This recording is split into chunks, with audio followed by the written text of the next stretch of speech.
प्रत्येक के घर में महाभारत महाकाव्य अवश्य होना चाहिए। महाभारत को पंचम वेद कहा गया है। यह ग्रंथ भारत देश के मन प्राण में बसा हुआ है। यह भारत की राष्ट्रीय गाथा है। इस ग्रंथ में तत्कालीन आर्यावर्त का समग्र इतिहास वर्णित है। अपने आदर्श स्त्री पुरुषों के चरित्रों से भारत के जनजीवन को यह प्रभावित करता रहा है। इसमें सैकड़ों पात्रों, स्थानों, घटनाओं तथा विचित्रताओं व विडंबनाओं का वर्णन है। महाभारत में कई घटनाओं, संबंधों और ज्ञान विज्ञान के रहस्य छिपे हुए हैं। महाभारत का हर पात्र जीवंत है, चाहे वह कौरव पांडव, कर्ण और कृष्ण हों या धृष्टद्युम्न, शल्य, शिखंडी और कृपाचार्य हों। महाभारत सिर्फ योद्धाओं की गाथाओं तक सीमित नहीं है। महाभारत से जुड़े शाप, वचन और आशीर्वाद में भी रहस्य छिपे हैं। अब सवाल यह उठता है कि महाभारत का युद्ध क्यों हुआ था। इस सवाल के जवाब में हर कोई कहेगा कि भूमि के बंटवारे के लिए। कुछ गांवों की जमीन यदि दुर्योधन दे देता तो महाभारत नहीं होता, लेकिन यह अधूरा सत्य माना जा सकता है। कहते हैं कि महाभारत का सारा प्रपंच भीष्म और श्री कृष्ण ने ही रचा था। भीष्म ने ऐसी 10 बड़ी भूल की थी जिसके चलते महाभारत का युद्ध हुआ। आइए जानते हैं भीष्म ने क्या गलतियां की थी। पहला कारण था भीष्म का अन्याय। सत्यवती के गर्भ से महाराज शांतनु को चित्रांगद और विचित्रवीर नाम के 2 पुत्र हुए। शांतनु की मृत्यु के बाद चित्रांगद राजा बनाए गए, किंतु गंधर्वों के साथ युद्ध में उनकी मृत्यु हो गई। तब विचित्रवीर बालक ही थे। फिर भी भीष्म विचित्रवीर को सिंहासन पर बैठाकर खुद राज्यकार देखने लगे। विचित्रवीर के युवा होने पर भीष्म ने बलपूर्वक काशीराज की 3 पुत्रियों का हरण कर लिया और वे उनका विवाह विचित्रवीर से कराना चाहते थे, क्योंकि भीष्म चाहते थे कि किसी भी तरह अपने पिता शांतनु का कुल आगे बढ़े। भीष्म की कठोर प्रतिज्ञा के कारण हस्तिनापुर का भाग्य बदल गया। गंगा और शांतनु के पुत्र भीष्म कुरु वंश के अंतिम कौरव थे। दरअसल कथा ऐसी है कि एक दिन देवव्रत अर्थात भीष्म के पिता शांतनु यमुना के तट पर घूम रहे थे कि उन्हें नदी में नाव चलाती हुई एक सुंदर कन्या नजर आई। शांतनु उस कन्या पर मुग्ध हो गए। महाराजा ने उसके पास जाकर उससे पूछा, हे देवी, तुम कौन हो? उसने कहा, महाराज, मेरा नाम सत्यवती है और मैं निषाद कन्या हूँ। उस काल में निषाद नाम की एक जाति हुआ करती थी। महाराज उसके रूप यौवन पर मुग्ध होकर उसके पिता के पास पहुंचे और सत्यवती के साथ अपने विवाह का प्रस्ताव रखा। इस पर उसने कहा, राजन, मुझे अपनी कन्या के विवाह आपके साथ करने में कोई आपत्ति नहीं है, किंतु मैं चाहता हूं कि मेरी कन्या के गर्भ से उत्पन्न पुत्र को ही आप अपने राज्य का उत्तराधिकारी बनाएं। तभी यह विवाह संभव हो पाएगा, अन्यथा नहीं। निषाद के इन वचनों को सुनकर महाराज शांतनु चुपचाप हस्तिनापुर लौट आए और मन ही मन इस दुख से घुटने लगे। सत्यवती के वियोग में महाराज व्याकुल रहने लगे और उनका शरीर भी दुर्बल होने लगा। महाराज की इस दशा को देखकर देवव्रत को चिंता हुई। जब उन्हें मंत्रियों द्वारा पिता की इस प्रकार की दशा होने का कारण पता चला तो वे निषाद के घर जा पहुंचे और उन्होंने निषाद से कहा, हे निषाद, आप सहर्ष अपनी पुत्री सत्यवती का विवाह मेरे पिता शांतनु के साथ कर दें। मैं आपको वचन देता हूँ कि आपकी पुत्री के गर्भ से जो बालक जन्म लेगा वही राज्य का उत्तराधिकारी होगा। कालांतर में मेरी कोई संतान आपकी पुत्री के संतान का अधिकार छीन न पाए। इस कारण से मैं प्रतिज्ञा करता हूँ कि मैं आजन्म अविवाहित रहूंगा। उनकी इस प्रतिज्ञा को सुनकर निषाद ने हाथ जोड़कर कहा, हे देवव्रत, आपकी ये प्रतिज्ञा अभूतपूर्व है। इतना कहकर निषाद ने तत्काल अपनी पुत्री सत्यवती को देवव्रत तथा उनके मंत्रियों के साथ हस्तिनापुर भेज दिया। दूसरा कारण था गांधारी के साथ किया गया अन्याय। इसके अलावा भीष्म ने अपराध भी किया, यह जानते हुए भी कि गांधारी नेत्रहीन नहीं है। भीष्म ने जबरदस्ती गांधारी के विवाह धृतराष्ट्र से करा दिया। अपनी बहन से बहुत प्रेम करने वाला शकुनी अपनी बहन के साथ हुए इस अन्याय का बदला लेने के लिए जिंदगी भर चाले चलता रहा और जिसके चलते महाभारत युद्ध हुआ। किंवदंती है कि उस समय गांधार राजकुमारी के रूप लावण्य की चर्चा पूरे आर्यावर्त में थी। ऐसे में पितामह भीष्म ने धृतराष्ट्र का विवाह गांधार की राजकुमारी से करने की सोची। पहले उन्होंने सोचा कि गांधारी का अपहरण करके लाया जाए, लेकिन अंबा और अंबालिका ने उन्हें ऐसा करने से मना कर दिया था। अतः पितामह भीष्म गांधार की राजसभा में धृतराष्ट्र का रिश्ता लेकर गए, लेकिन उन्हें पूर्व से ही मालूम था कि उनका प्रस्ताव ठुकरा दिया जाएगा, और हुआ भी यही। तब पितामह भीष्म ने क्रोधपूर्ण लहजे में कहा कि मैं तुम्हारे इस छोटे से साम्राज्य पर चढ़ाई करूंगा और इसे तहस नहस करके समाप्त कर दूंगा। अंततः राजा सुबाल को भीष्म के आगे झुकना पड़ा और अत्यंत क्षोभ के साथ उनको अपनी सुंदर पुत्री का विवाह अंधे राजकुमार धृतराष्ट्र के साथ करना पड़ा। माना जाता है कि गांधारी के विवाह महाराज धृतराष्ट्र से करने से पहले ज्योतिषियों ने सलाह दी थी कि गांधारी के पहले विवाह पर संकट है, अतः इसका पहला विवाह किसी और से कर दीजिए, फिर धृतराष्ट्र से करें। इसके लिए ज्योतिषियों के कहने पर गांधारी के विवाह एक बकरी से करवाया गया था। बाद में उस बकरे की बलि दे दी गई। कहा जाता है कि गांधारी को किसी प्रकार के प्रकोप से मुक्त करवाने के लिए ही ज्योतिषियों ने यह सुझाव दिया था। इस कारणवश गांधारी प्रतीक रूप में विधवा मान ली गई और बाद में उनका विवाह धृतराष्ट्र से कर दिया गया। ऐसा क्यों किया? इसके पीछे और भी कारण थे। गांधारी एक विधवा थी। यह सच्चाई बहुत समय तक कौरव पक्ष को पता नहीं चली। यह बात जब महाराज धृतराष्ट्र को पता चली तो वे बहुत क्रोधित हो उठे। उन्होंने समझा कि गांधारी का पहले किसी से विवाह हुआ था और वह न मालूम किस कारण मारा गया। धृतराष्ट्र के मन में इसको लेकर दुख उत्पन्न हुआ और उन्होंने इसका दोषी गांधारी के पिता राजा सुबाल को माना।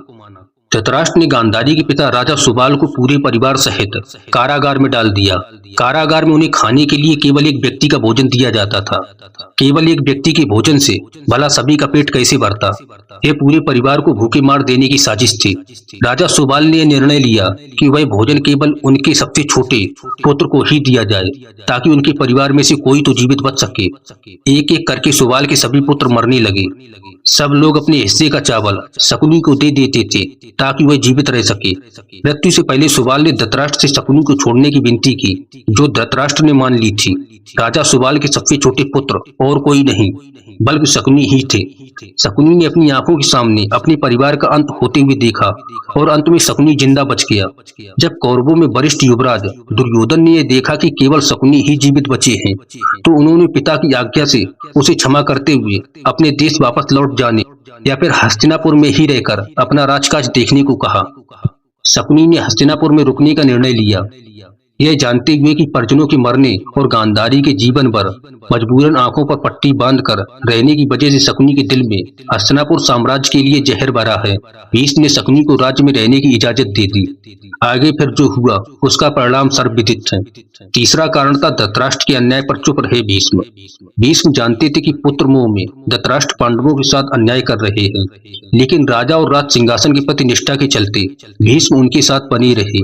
पांडवों के साथ हुए अति अन्याय के चलते ही महाभारत युद्ध हुआ। यदि भीष्म न्याय करता होते तो यह युद्ध टाला जा सकता था। धृतराष्ट्र ने अपने पुत्र मोह में सारे वंश और देश का सर्वनाश करा दिया। भीष्म चाहते तो वे धृतराष्ट्र की अंधी पुत्र भक्ति पर लगाम लगा सकते थे, लेकिन उन्होंने ऐसा कुछ नहीं किया और दुर्योधन को गलती पर गलती करने की अप्रत्यक्ष रूप से छूट दे दी। चौथा कारण था भीष्म द्वारा चौसर की इजाजत दी जाना। राजभवन में कौरवों और पांडवों के बीच धूत क्रीड़ा यानी चौसर खेलने की अनुमति देना भी भीष्म की सबसे बड़ी भूल थी। वो चाहते तो ये क्रीड़ा रोक सकते थे, लेकिन चौसर के इस खेल ने सब कुछ चौपट कर दिया। यह महाभारत का टर्निंग पॉइंट था। भीष्म की इजाजत देने के बाद युधिष्ठिर ने द्रौपदी को दांव पर लगाकर सबसे बड़ी भूल की थी, जिसके कारण महाभारत का युद्ध होना और भी पुख्ता हो गया। युधिष्ठिर ने अपने भाइयों और पत्नी तक को जुए में दांव पर लगाकर अनजाने में ही युद्ध और विनाश के बीज बो दिए थे। पांचवा कारण था चीर हरण के समय भीष्म का चुप रहना। द्रौपदी के चीर हरण के समय भी भीष्म चुप रहे और इसी के चलते भगवान कृष्ण को महाभारत युद्ध में कौरवों के खिलाफ खड़े होने का फैसला करना पड़ा। चीर हरण महाभारत की एक ऐसी घटना थी जिसके चलते पांडवों के मन में कौरवों के प्रति नफरत का भाव स्थायी हो गया। यह एक ऐसी घटना थी जिसके चलते प्रतिशोध की आग में सभी जल रहे थे। छठा कारण है कर्ण का सत्य छिपाना। भीष्म जानते थे कि कर्ण पांडवों का ही भाई है, लेकिन उन्होंने ये बात कौरव पक्ष से छिपाकर रखी। कर्ण का सत्य छिपाना भी महाभारत युद्ध का एक बड़ा कारण बना। यह बात भीष्म ने ही नहीं, श्री कृष्ण ने भी छिपा कर रखी थी। खुद कर्ण भी जब युद्ध तय हो गया तब जान पाए कि वे पांडवों का ज्येष्ठ है, उनका बड़ा भाई है। सातवां कारण था राज्य विभाजन। भीष्म पितामह ही थे राज सिंहासन के रखवाले और राज्यकार के मामले में निर्णय करने वाले। धृतराष्ट्र को उनकी हर बातों को मानना ही होता था। जब राज्य का विभाजन हो रहा था तो भीष्म इस विभाजन को रोक सकते थे, लेकिन उन्होंने ऐसा नहीं किया और इसी विभाजन के चलते महाभारत के युद्ध के कारक पैदा हुए। आठवां कारण था अंबा के साथ अन्याय। भीष्म की एक प्रतिज्ञा के कारण हस्तिनापुर का भाग्य बदल गया। गंगा और शांतनु के पुत्र कुरुवंश के अंतिम कौरव थे। उन्होंने कौरव वंश को बढ़ाने के लिए कई प्रयत्न किए, लेकिन वे असफल हो गए। शांतनु ने दूसरा विवाह सत्यवती से किया। सत्यवती के गर्भ से महाराज शांतनु को चित्रांगद और विचित्रवीर नाम के 2 पुत्र हुए। शांतनु की मृत्यु के बाद चित्रांगद राजा बनाए गए, किंतु गंधर्वों के साथ युद्ध में उनकी मृत्यु हो गई। तब विचित्रवीर बालक ही थे। फिर भी भीष्म विचित्रवीर को सिंहासन पर बैठाकर खुद राज्यकार देखने लगे।